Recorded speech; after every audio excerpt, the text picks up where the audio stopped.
Hello Benchwarmers, and welcome to another video.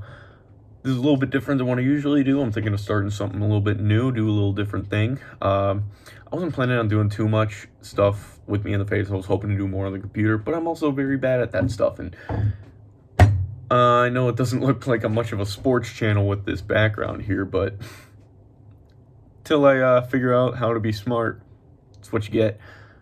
I could put on some sports gear at all, but nah, not this time. But what I'm going to be doing is, if you could tell from the title, I'm going to be going through each NFL backfield and not necessarily rate them, just kind of go through them and go through what I think. I'm not going to bring up stats all that much. I will to an extent because you kind of have to somewhat, but every sports channel, they do stats. You want to know stats, go to them. Tom Grassi, the Goat House, they're pretty good for stats and stuff like that if you want to really learn about it. But I'm just giving my opinion on a lot of stuff. And I'm going to start with the Packers backfield. And what started this is I actually just got out of the shower, and that's how this stuff's made, is shower thoughts. And I just started thinking of nicknames for the backfield. And I always loved Jamal Williams and Aaron Jones, and I wanted their nickname to be Tango and Bash. I heard that on Good Morning Football. I get those two confused because of their names for some reason, but I heard that on Good Morning Football, but I don't want to necessarily steal that. But now that they've got A.J. Dillon as well, they had Dexter Williams last year in the draft, and I was actually pretty high on Dexter Williams after we drafted him. I didn't really know too much about him, but I thought he could be really good, and I don't think he's picking up the playbook. I don't think it's his skill that's keeping him off the field. I think it might be what's going on up here. Kind of happened with, what's his name? The Packers, when they drafted Jamal Williams and Aaron Jones, Devontae Mays, he had an issue with picking up the playbook, and he didn't see the field other than one snap against the Ravens where he immediately fumbled, which it was a shame. I liked him too because he was a wrecking ball type of runner, and that's kind of, Jamal Williams is kind of that, but that's what we've been missing, and hopefully that's what A.J. Dillon can be. But the nickname I want to give the Packers backfield is King Ghidorah, the three-headed dragon. I'm not a Godzilla fan at all. The poster's back there. Got figures up there. I love Godzilla. But I just thought, I've been calling them a three-headed dragon on Twitter and stuff constantly. And I just thought, why not just call him Ghidorah? I think it's going to be a very dynamic backfield.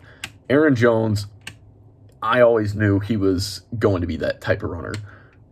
Like, not always. Like, when we drafted him, I didn't even know who he was. But again, I didn't get really into the draft and stuff until that year, so I didn't do much research on guys quite like I did this year, or even last year. But once I saw him, like when he first took his snaps as a Packer against the Bears and then against the Cowboys the next week, and really tore up the field with 200 yards. I don't remember how many touchdowns or anything he got because that was a couple years ago. And again, I'm not bringing stats in this too much, but I knew he should have been the starter. I get why in the first year they didn't make him the starter because still had Ty Montgomery and they wanted to trust him. They spent a higher draft pick, only by one round, on Jamal Williams, so they wanted to trust him more. But Mike McCarthy wasn't using Aaron Jones like he should have. And everybody in the Packer fandom knew, use Aaron Jones. Why don't you use Aaron Jones?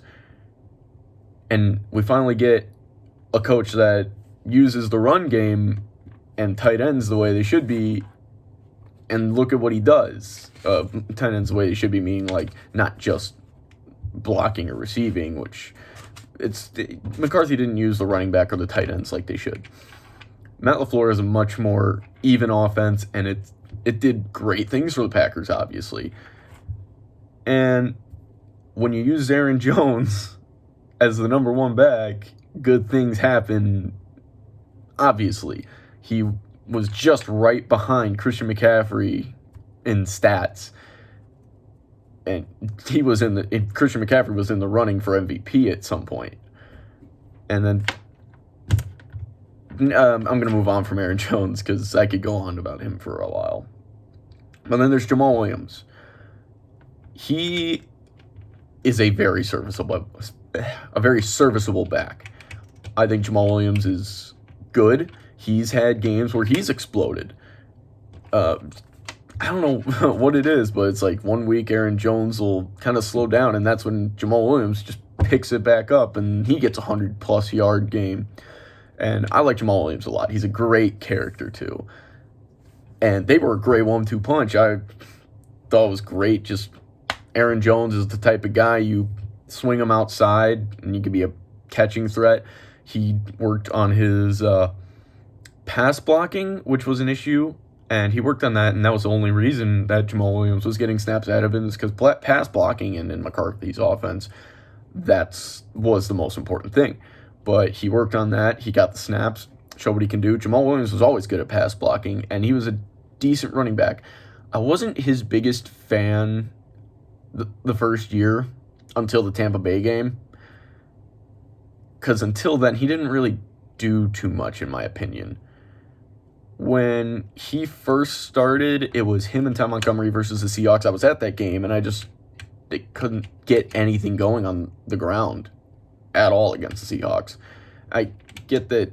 I think that game Brian Bulaga was out, so I get maybe they were able to collapse the pocket a little bit more and get to the running back easier, but he didn't show me too much, and I still really like Jamal Williams, and his freaking interviews are they're great to watch. You're not a Packer fan, just watch him anyway. He's an entertaining person. He loves to dance, I know that much. And if anything, both he and Aaron Jones have their contracts up next year. And we're going to have to say goodbye to one of those two. I would like to keep Aaron Jones.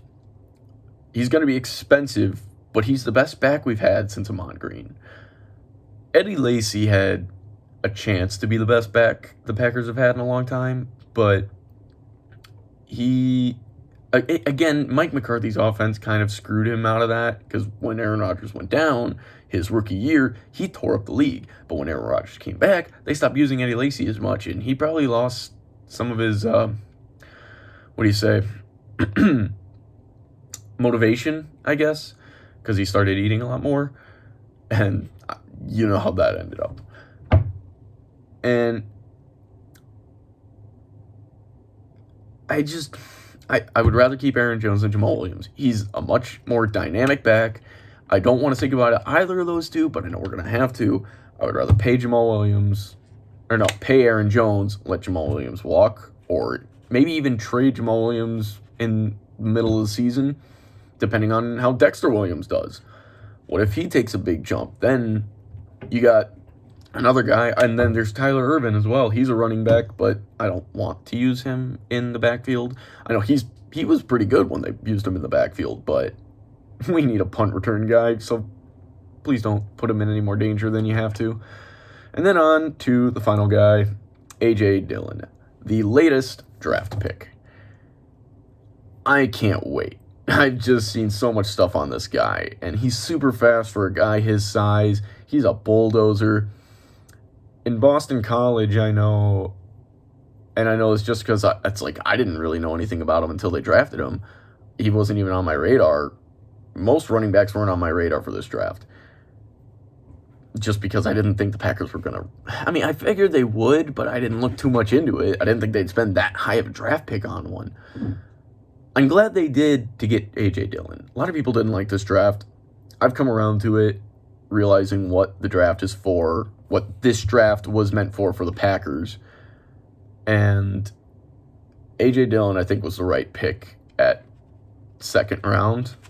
I would have liked to have a wide receiver taken, but any guy I wanted from round 1 or 2 was already gone, so I understood taking A.J. Dillon at that time. Sure, there were other needs they could have addressed, but I think A.J. Dillon will be a great back for them. He is got comparisons to Eddie Lacy that a lot of people are saying. But back to the Boston College thing, I got a little sidetracked. That offense, it revolved around him. And he got, like, everybody knew they were going to run the ball, and yet he still balled out. They would stack the box against him. He didn't care. He just went right through. I think he broke some records too, but this guy is going to be great. He's a great compliment to Aaron Jones. He's what Devontae Mays was supposed to be, and I think he's smarter. He's got a lot more miles on him than you would typically want, but what are you going to do? Running backs don't have that long of a lifespan in the league, so that's why they drafted him. I'm hoping that we don't let Aaron Jones go. I know it's going to happen, but we got a lot of free agents next year. But anyway, overall, I think the Packers have a very formidable backfield. They're trying to kind of duplicate what the 49ers did last year, but I think each of these guys is better than what the 49ers had. I think the only reason the 49ers were so good against the Packers is because our run defense, other than Kenny Clark, sucked. They had nobody to line up next to Kenny Clark. But this is about our running backs, not our awful run defense. So that's my take on the Packers. I think they might have the best backfield in the North. I know the Lions and the Vikings might want to have something to say about that, but I'll get into them in other videos. So let me know what you think. Who's your favorite backfield?